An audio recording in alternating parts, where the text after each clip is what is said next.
दोस्तों, आकांक्षा दुबे के मामले में बहुत बड़ी खबर है, सबसे बड़ी खबर है, और वो ये है कि समर सिंह को फाइनली गिरफ्तार कर लिया गया है। जी हाँ, समर सिंह गिरफ्तार हो गया है। जो समर सिंह 25 मार्च के बाद से लगातार फरार था, जिसके बाद लुकआउट नोटिस तक जारी किया गया था, इनाम घोषित करने की तैयारी तक हो गई थी।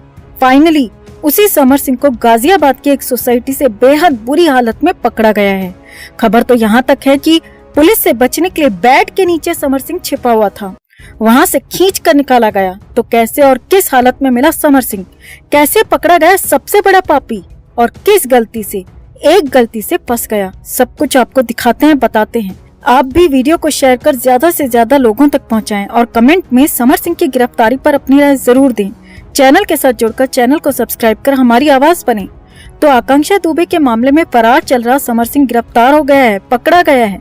पुलिस ने फाइनली दबोच लिया है। कई जगहों पर ठिकाना बदलने के बाद, दिल्ली, नोएडा, यहाँ तक उत्तराखंड के चक्कर काटने के बाद, सिर छिपाने के बाद गाजियाबाद की एक सोसाइटी में समर सिंह छिपा हुआ था।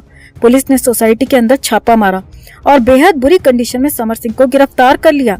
गाजियाबाद में राजनगर एक्सटेंशन के चाम्स क्रिस्टल सोसाइटी को समर सिंह ने अपना ठिकाना बनाया हुआ था।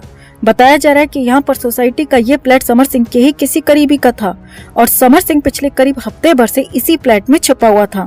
आगे देखिए, समर सिंह को पूरा भरोसा था कि यहाँ से, यानी कि गाजियाबाद के राजनगर एक्सटेंशन की चाम्स क्रिस्टल सोसाइटी से पुलिस उसे ढूंढ नहीं पाएगी, खोज नहीं पाएगी। लेकिन पुलिस तो अगर चाहे तो फिर कुछ भी कर सकती है, और हुआ भी वही।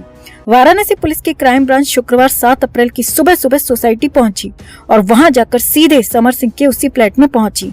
समर सिंह के साथ फ्लैट के अंदर एक उसका हाउस हेल्प यानी कि नौकर भी था, जो कि घर की साफ सफाई और समर सिंह के लिए खाना बनाने के लिए रखा हुआ था। और उसने ही दरवाजा खोला। सामने दरवाजे पर पुलिस को देख नौकर भी सकपका गया, और जब पुलिस का नाम सुना तो समर सिंह तो बेड के नीचे छिप गया। जी हाँ, पुलिस सूत्रों के मुताबिक समर सिंह बेड के नीचे छिप गया। समर सिंह डर के मारे गिरफ्तारी के डर से बेड के नीचे छिप गया। हालांकि पुलिस ने उसे दबोचने में देर नहीं लगाई। बेड के नीचे से समर सिंह को घसीटकर खींचकर निकाला गया और फिर अरेस्ट कर लिया गया। गर्दन दबोच ली गई। अब इस दौरान समर सिंह बेहद बुरी हालत में मिला। पुलिस सूत्रों के मुताबिक समर सिंह की दाढ़ी काफी ज्यादा बड़ी हुई थी, बाल बिखरे हुए थे और ऐसा लग रहा था कि कई रातों से समर सिंह सोया नहीं है, कई दिन से समर सिंह ने खाना नहीं खाया है। ऐसी कंडीशन समर सिंह की यहाँ पर नजर आ रही थी। पुलिस सूत्रों के मुताबिक कई दिन से समर सिंह की तलाश चल रही थी, मगर वो शातिर अंदाज में अपने ठिकाने बदल रहा था, लिहाजा पकड़ा नहीं जा रहा था। लेकिन समर सिंह ने एक गलती कर दी। जी हाँ, एक गलती से उसका काम तमाम हो गया। पुलिस सूत्रों के मुताबिक समर सिंह किसी को फोन नहीं कर रहा था, लेकिन हाँ, इंटरनेट के जरिए, ईमेल के जरिए बात कर रहा था। और पुलिस ने भी लगातार समर सिंह के करीबियों को ट्रैकिंग पर लगाया हुआ था।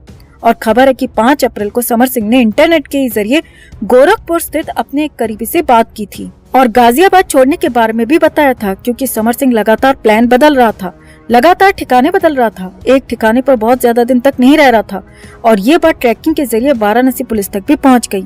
वाराणसी पुलिस को गाजियाबाद के राजनगर एक्सटेंशन में बड़ा क्लू मिल गया था। आईपी एड्रेस को ट्रैक करते हुए पुलिस की team चाम्स crystal society Rajnagar extension पहुंच गई और वहां पर फिर समर सिंह के फ्लैट में भी दस्तक दे दी और नौकर ने दरवाजा खोला। समर सिंह को धर दबोचा गया। हालांकि फिलहाल समर सिंह की हालत खराब बताई जा रही है।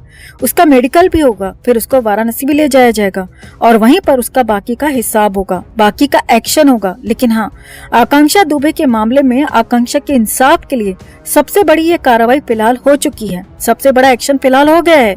समर सिंह को फाइनली गिरफ्तार कर लिया गया है, जो कि आकांक्षा का गुनहगार है। पूरा हिसाब किताब होगा और आकांक्षा की मां ने साफ साफ कह दिया है कि समर सिंह ने ही आकांक्षा को खत्म किया है। समर सिंह इस पूरे मामले में दोषी है और ये तक कह दिया कि अगर समर सिंह को छोड़ दिया गया या कहें कि समर को कुछ नहीं हुआ तो वो खुद अपना नुकसान कर लेंगी, यानी कि अपने साथ भी आकांक्षा जैसा ही कुछ कर लेंगी। और यहाँ तक उन्होंने कह दिया था कि आकांक्षा की जान के बदले समर की जान चाहिए। तो आपका इस पूरे मामले पर क्या कहना है? समर की गिरफ्तारी पर क्या कहना है? आकांक्षा की मां की डिमांड पर क्या कहना है? कमेंट में इसे लेकर आप भी अपनी बात, अपनी राय जरूर रखें और चैनल के साथ जुड़कर चैनल की आवाज बने। तो आकांक्षा दुबे मामले में पहली बड़ी अपडेट ये है कि समर सिंह को सामने आना ही पड़ा है। 10 दिन से फरार समर सिंह को बाहर आना ही पड़ा है। जहां एक तरफ पुलिस समर सिंह और उसके भाई संजय सिंह की तलाश में जुटी है, वहीं इस बीच खबर आ रही है कि आकांक्षा दुबे केस में मुख्य आरोपी माने जा रहे समर सिंह ने कोर्ट में अपने बचाव के लिए याचिका डाली है। जी हाँ, भोजपुरी सिंगर समर सिंह और उनके भाई संजय सिंह ने अपने बचाव के लिए कोर्ट का दरवाजा खटखटाया है। खबर है कि आकांक्षा दुबे केस के मद्देनजर समर सिंह ने इलाहाबाद कोर्ट में अपने ऊपर लगे एफआईआर को रद्द करने के लिए याचिका डाली है। 4 अप्रैल को समर सिंह ने कोर्ट में अपनी ये दलील रखी है और खुद को बेकसूर बताया है और आकांक्षा की मां मधु दुबे की एफआईआर को निरस्त करने की मांग कोर्ट से की है। समर सिंह ने अपनी याचिका में लिखा है कि आकांक्षा दुबे की मौत में उनका कोई हाथ नहीं है। याचिका के मुताबिक समर सिंह ने बताया कि मुझ पर लगे आरोप बेबुनियाद हैं। मेरा करियर खत्म करने के लिए मुझ पर ये तमाम आरोप लगाए जा रहे हैं। इस एफआईआर की वजह से मुझे मेंटली और फाइनेंशियली बहुत नुकसान उठाना पड़ रहा है, इसीलिए मुझे आरोप मुक्त किया जाए। यहाँ आपको बता दें कि इंडियन पीनल कोड के आर्टिकल 482 के अधीन समर सिंह और उसके भाई संजय सिंह ने ये याचिका डाली है और उसमें एफआईआर के साथ ही पुलिस द्वारा जारी किए गए लुकआउट नोटिस को भी रद्द करने की मांग की है। हालांकि इलाहाबाद कोर्ट में अभी याचिका डाली गई है। कोर्ट क्या फैसला लेती है इसके लिए इंतजार करना होगा। यहाँ आपको बता दें, दोनों आरोपी भाई आकांक्षा दुबे की मौत के बाद से फरार हैं। पुलिस ने दोनों के खिलाफ लुकआउट नोटिस भी जारी कर रखा है। अब देखना होगा कि कोर्ट समर सिंह की इस याचिका पर क्या फैसला सुनाता है।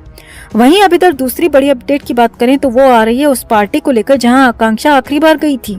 दरअसल सामने आया कि आकांक्षा दुबे जिनके बुलावे पर, जिनके इनविटेशन पर क्लब में गई थी, उनका नाम अरुण और श्रद्धा है। क्लब में अरुण और श्रद्धा ने ही आकांक्षा के लिए टेबल बुक की थी और क्लब के रिकॉर्ड के मुताबिक दोनों ने इस टेबल के लिए 11,000 रुपए पे किए थे। अरुण और श्रद्धा पहले ही पहुंच गए थे और 8 साढ़े 8 के बाद आकांक्षा दुबे वहां पहुंची थी। इसके बाद तीनों ने एक साथ क्लब में एंट्री की थी। अब क्लब के स्टाफ के बयान की माने तो अरुण और श्रद्धा ने क्लब की सबसे महंगी सीट बुक की थी, जिसमें महंगी से महंगी बियर भी इंक्लूड थी और हर तरीके का खाना अवेलेबल था। तीनों यहाँ पर 5 से 6 घंटे रुके थे, डांस कर रहे थे, बातें कर रहे थे, मगर खाने के लिए कुछ भी मंगाया ही नहीं। 5 से 6 घंटे में तीनों ने सिर्फ पानी पिया और कुछ खाया पिया नहीं। क्लब के स्टाफ की माने तो पहले तो सब नॉर्मल लग रहा था, मगर धीरे धीरे सिर्फ आकांक्षा मैडम ही डांस कर रही थी और दोनों सिर्फ खड़े थे और दोनों के बीच कुछ इशारों में बातें हो रही थी। सूत्रों की माने तो क्लब के स्टाफ ने बताया कि आकांक्षा मैडम अगर कुछ वेटर से लेना भी चाह रही थी तो उन्हें लेने नहीं दिया जा रहा था, बस उनको एक बार पानी पिलाया गया। इसके बाद आकांक्षा मैडम डांस पर डांस किए जा रही थी, झूम रही थी। सूत्रों की माने तो क्लब के स्टाफ ने कहा कि अजीब तो हमें भी लग रहा था कि इतनी बड़ी स्टार ऐसे अकेले क्यों नाच रही हैं, मगर हमें बोलने की या कुछ भी पूछने की इजाजत नहीं थी। अब क्लब के स्टाफ ने ये बयान नाम और पहचान न बताने की शर्त पर दिया है और ये बयान वाराणसी के एक चैनल को दिया गया है और उसी के आधार पर ये सारी बातें सामने आ रही हैं। चैनल का दावा है कि आकांक्षा दुबे की मौत के बाद से ही अरुण और श्रद्धा नाम के दोनों ही व्यक्ति फरार हैं, गायब हैं। अब बात है तो हैरानी की दोस्तों कि 11,000 में टेबल बुक करने के बाद भी तीनों ने कुछ नहीं खाया और आकांक्षा अगर खाना चाह भी रही थी तो उसे खाने नहीं दिया गया। तभी तो आकांक्षा के पेट में न खाना था, न शराब और न ही किसी तरीके का लिक्विड। वो बस ब्राउन कलर का केमिकल उनके पेट में मिला है। तो क्या आकांक्षा को पानी के नाम पर कोई केमिकल पिलाया गया था? इस बात की जांच पुलिस को करनी चाहिए और इसके पीछे किसका हाथ है इसकी भी जांच होनी चाहिए। तो आपका इन दोनों ही मामलों पर क्या कहना है? क्यों समर सिंह खुद के बचाव में उतर आया है? इतना उतावला क्यों हो रहा है? अगर कुछ किया ही नहीं है तो भाग क्यों रहा है, छिप क्यों रहा है? और अरुण और श्रद्धा से भी क्या पुलिस को पूछताछ नहीं करनी चाहिए? आप भी अपनी बात, अपनी राय कमेंट में जरूर रखें और वीडियो को ज्यादा से ज्यादा लोगों तक जरूर पहुंचाएं।